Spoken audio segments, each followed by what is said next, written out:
Train Sim World 2020 is currently available on the Xbox Game Pass. I've never played a train sim before, so I'm curious to see what the appeal of driving a virtual train could possibly be. Let's take a look.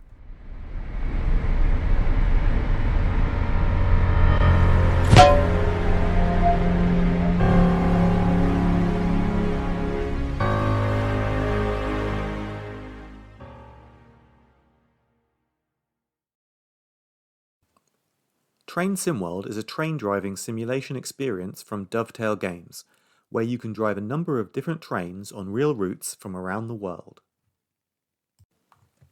The game features 4 different train routes as standard: the main Spessartbahn in Germany, the Northern TransPennine and Great Western Express in the UK, and the Long Island Railroad in New York. The game features 10 different trains as well, all with their unique controls, looks, and feel. But that's not all. There's also another 10 routes and 12 trains available as DLC. They are ridiculously expensive though, at around £20 a route and £12 a train, with no bundle deals seemingly available.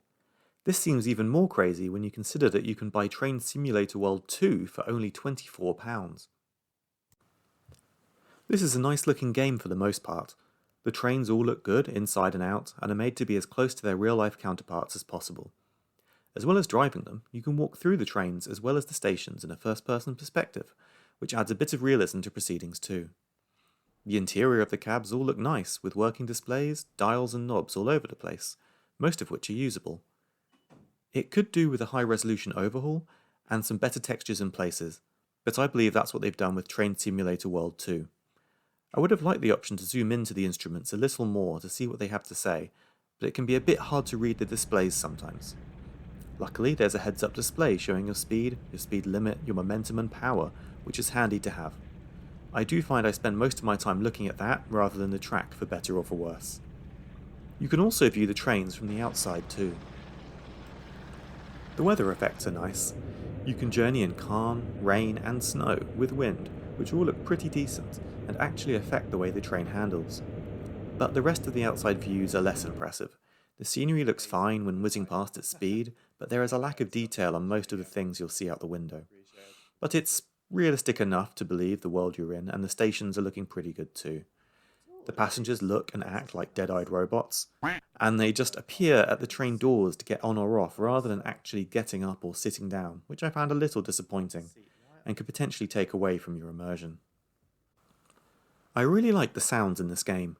Each train sounds unique, from the distinctive beeps and whirs from the electric varieties to the heavy mechanical noises of the larger diesel trains. The sound changes nicely when you open the window and move about the cabin, which is very satisfying overall.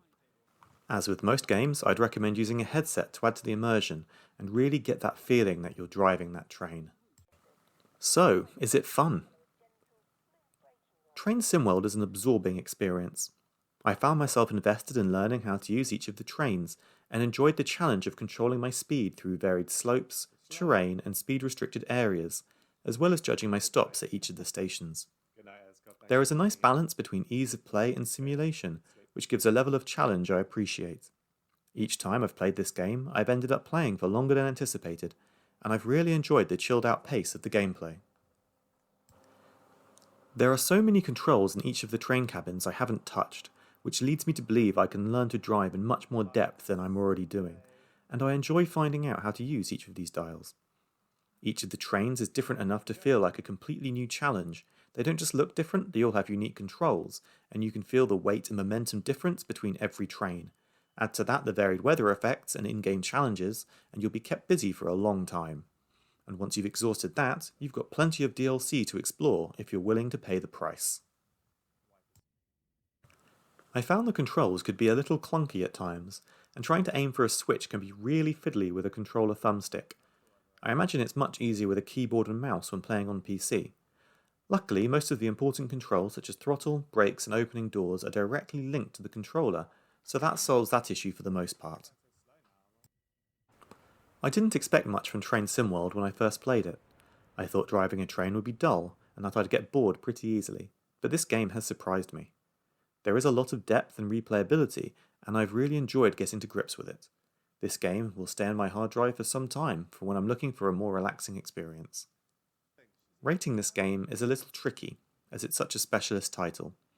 If you're a train enthusiast, you'll love this game, and I would not hesitate in recommending this title. If you're a regular gamer like me, I'm still going to recommend Train Sim World for that chilled gaming experience. We don't always want high-octane action, and this is the perfect thing to relax for a change. I hope Train Sim World 2 comes to Game Pass soon. I'm going to give Train Sim World a B. Have you played Train Sim World? Have you played the sequel? What did you think? Let me know in the comments below, and also let me know if you want me to play any other game. I stream a new title every Sunday evening UK time on Twitch at rosterboss_official, so join me there to see another new Xbox Game Pass or Game on Gold title being playtested, or join me on Tuesday evenings for regular PUBG action.